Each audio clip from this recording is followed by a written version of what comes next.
welcome. Today we are going to learn the next lesson, that is gravitation, from Science Part 1 of 10th standard. Before going forward, we must have to know some concepts, which are that is force, gravitational force, like that. First, what is mean by force? Suppose a ball in a stationary state. We kick it. What happened? Something we apply on it. That is called the force.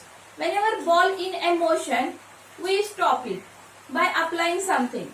What is that something? That is nothing but the force. Now we turn towards the gravitational force. Gravitational force is the force which attracts any object, which attracts the object toward the center of the earth. That force is called gravitational force. Student, we all know very well about the story behind the gravitational force. What is that? That is about the greatest scientist, Sir Isaac Newton. We saw that, students, when apple fall down towards the earth, why it not flies off horizontally? Why it not go upward direction? And he concluded that the earth has some force which attract an object towards its center. That force is called gravitational force. Now student, in 9th standard we already studied about the Newton's laws of motion. What we studied there? We studied about force can change direction and speed of motion of an object. And according to that, we turn towards our next point, that is circular motion. For the circular motion, student, see here, tie a stone to a string. When we tie a string to the stone, revolve it. That is the circular motion. And we apply the force towards that stone and pull that stone towards the center of the circle. That force is called centripetal force. Whenever we release that string, what happens? The stone flies off. Make a tangent to the circle. That force is called centripetal force, which is means center seeking, means tendency to go towards the center of the circle. That is called the centripetal force. Now student, between moon and earth, moon revolves around the earth, there must be some force. Also, earth and sun must have some force. Earth revolves around the sun. So, which are that forces? Let us see about an ellipse. An ellipse is an oval shape. For example, imagine a triangle is there. Cut that triangle and we get a circular shape. But cut that triangle in a inclined plane. What we get? We get an ellipse. That oval shape, in Marathi we called it lamba vartulakar.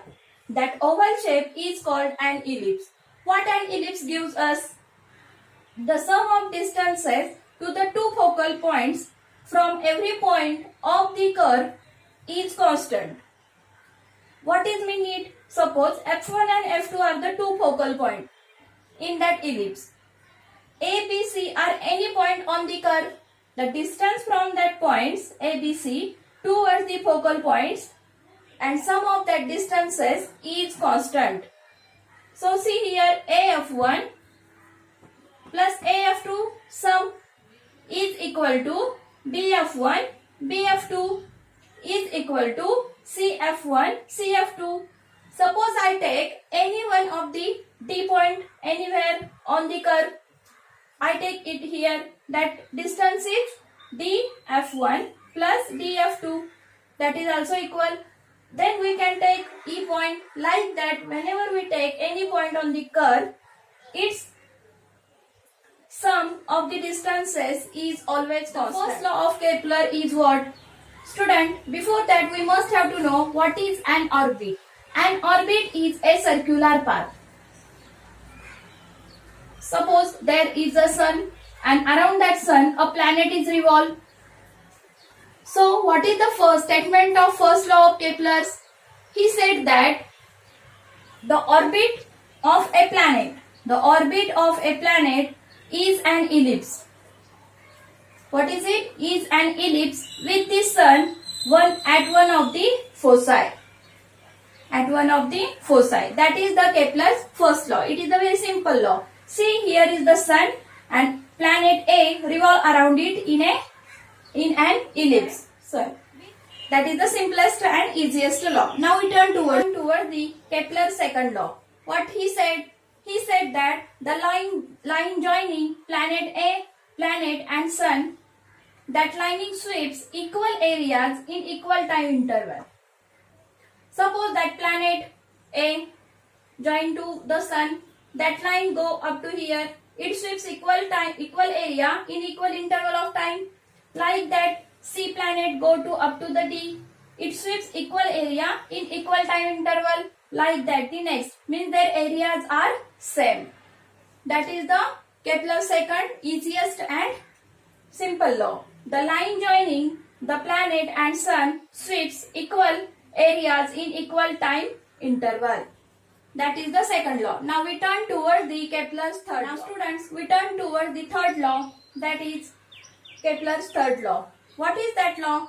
That law said that the square of its period of revolution around the sun is directly proportional to the cube of mean distance of planet from the sun. Means what? Square of its period. It means what? Planet. Planet when revolve around the sun, it has revolution period. That revolution period is suppose time. Its square is directly proportional to the cube of mean distance. Suppose mean distance is r. Mean distance of planet from the sun. Therefore, t square upon r cube is equal to k, where k is the constant. That is the Kepler's third law, which is very simple and easiest law. Now student, in next video, we turn the next theory of gravitational lesson. So thank you student for watching.